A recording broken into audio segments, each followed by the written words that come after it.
সেদিনকারে আমরা চলে গেছিলাম, মানে আগের সানডেতে আমরা চলে গেছিলাম নিউ টাউনের সাপুজি, যেটা ইসকন মন্দির হয়েছে সেখানে। তো পেছনে আমার ছেলে, আমি, বোন আর একটা বান্ধবী, আর সামনে আমার হাজব্যান্ড আর তার ফ্রেন্ড আর তার একটা ফ্রেন্ড ছিল। তো সবাই মিলে এখন আমরা যাচ্ছি নিউ টাউনের দিকে। তো এখন এই নিউ টাউনের ব্রিজটা এখন আমরা ক্রস করব। আর তোমরা অনেকেই জানো, আমি আগের ব্লগে বলেছি যে আমার এই জায়গাটা খুব ভাল লাগে। এই যে নিউ টাউনের এই ব্রিজে উঠলে না, এখান থেকে বিশ্ব বাংলাটা দেখা যায়। তোমাদেরকে দেখাবো, একটু দাঁড়াও, আসুক তারপর তোমাদেরকে দেখাবো। তো সবে ব্রিজে এখন উঠলাম, আর চারিপাশে দেখো সবুজ সবুজ ঘাস, আর পুরো খেজুরে না গাছগুলো পুরো অরেঞ্জ অরেঞ্জ হয়েছিল।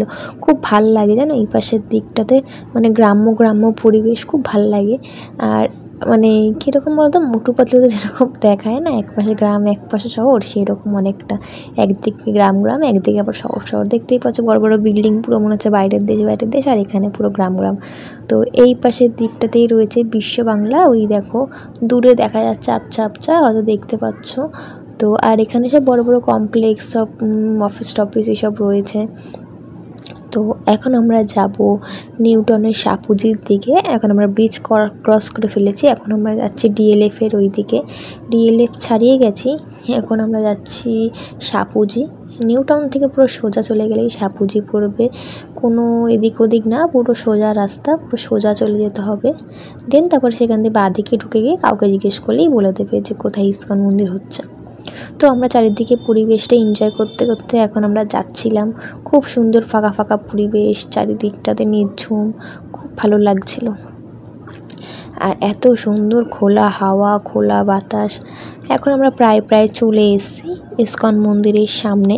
এই যে তোমাদেরকে বললাম, এই যে সোজা রাস্তা দিয়ে বেরোলেই এই যে এই বাঁ হাতে যে রাস্তাটা ঢুকে যাচ্ছে, এই বাঁ হাতের রাস্তা দিয়ে ঢুকেই আবার সামনে ডান দিকে একটা গলি আছে। তো ওই গলিটার মধ্যে ঢুকলেই পুরো সামনেই পড়বে ইসকন মন্দির। তো এখন আমরা দেখো দেখাচ্ছি, মানে সূর্যটা উঠেছে, আর এখানে গ্রাম গ্রাম পরিবেশ খুব ভালো লাগছে জানো। ওয়েদারটাও সুন্দর ছিল, আর ঠান্ডা ঠান্ডা হাওয়াও দিচ্ছিল।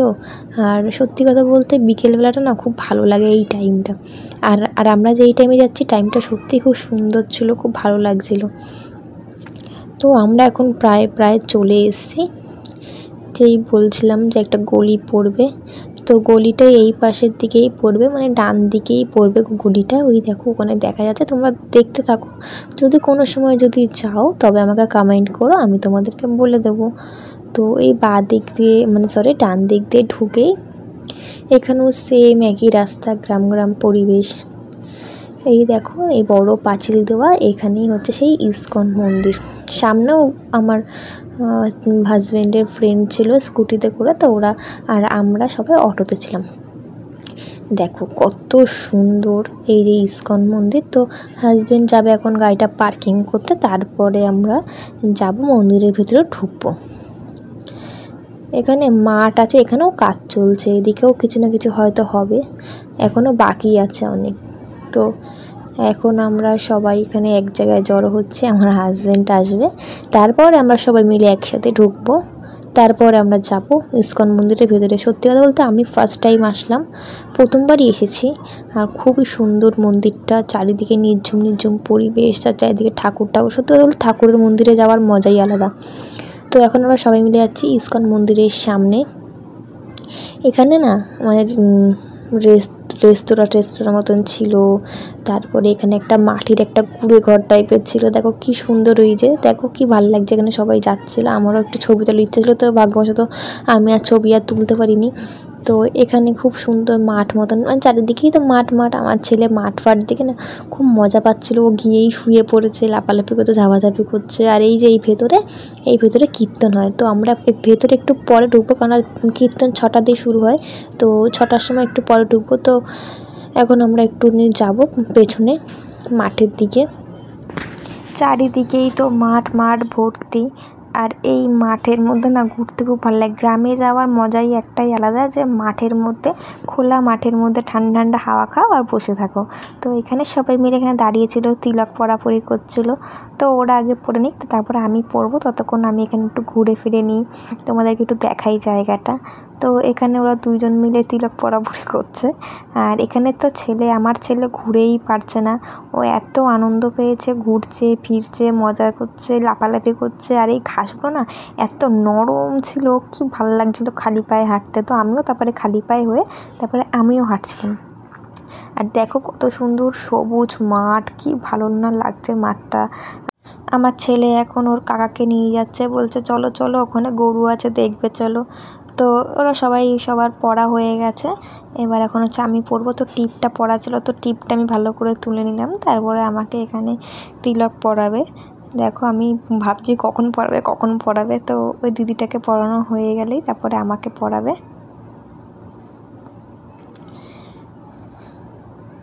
ওই দিদিটাকে সুন্দর করে পরাচ্ছিল, মানে সবাই সুন্দর করেই পরেছে, কিন্তু আপচা সবাই ঘেমে গেছিলো। তো তাই জন্য ভালো মতন তিলকটা মাথায় বসছিল না। তো আমরা মানে ডিপ ডিপ ডিপ ডিপ করে পরার জন্য তাই বারবার করে পড়ছিলাম।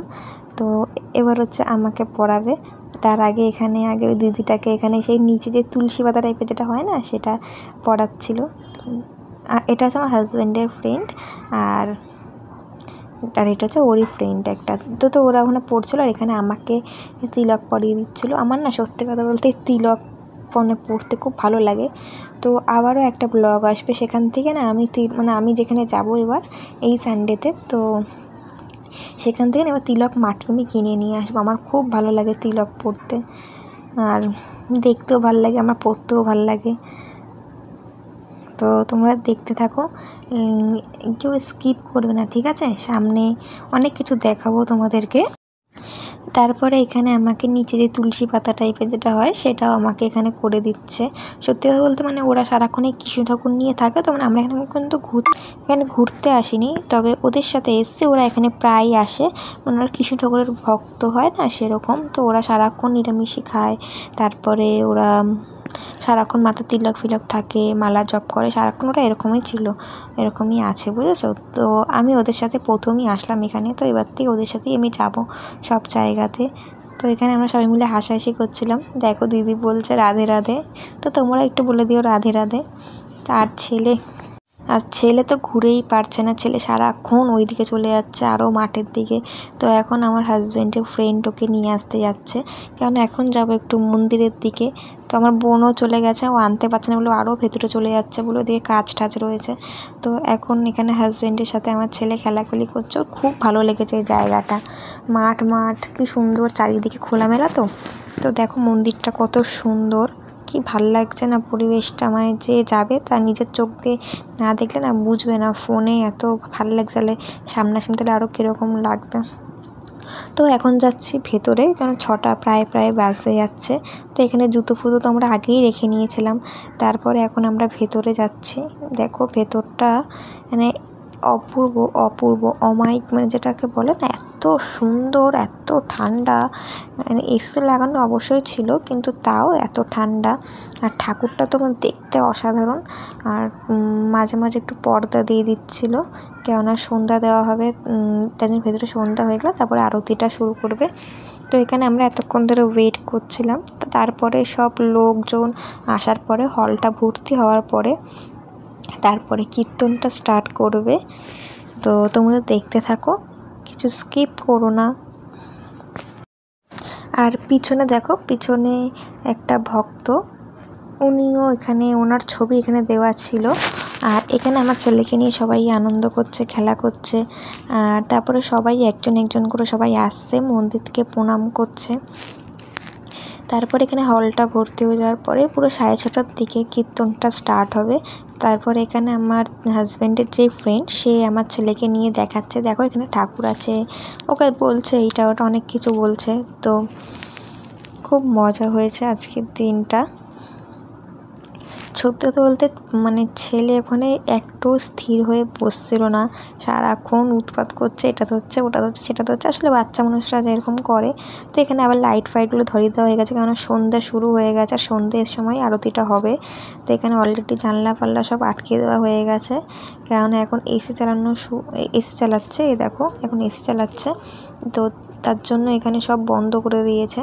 এক্ষুনি পর্দাটা খোলা হবে, মন্দিরের আরতি শুরু হবে। তারপরে এখানে সবাইকে বলে দিয়েছিল দাঁড়ানোর জন্য, তারা কীর্তন এখানে শুরু হয়ে গেছিল।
जय जय राधा रमण हरि बोल, जय जय राधा रमण हरि बोल, जय जय राधा रमण हरि बोल, जय जय राधा रमण हरि बोल, जय जय राधा रमण हरि बोल।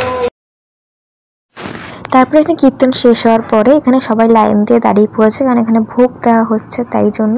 তো হাজবেন্ড আর ছেলে আগে গিয়ে দাঁড়িয়ে পড়েছে, আমি তো পরে বেরিয়ে এসেছি। তো এখন আমরা যাব, এখানে গোয়াল ঘর আছে, তো ছেলেকে সেখানে নিয়ে যাব। আর সত্যি কথা বলতে খিচুড়িটা মানে এত টেস্টি ছিল।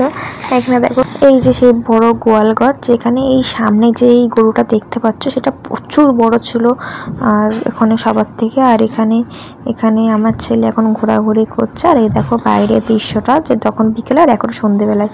তো কেমন লাগলো ব্লগটা অবশ্যই জানিও।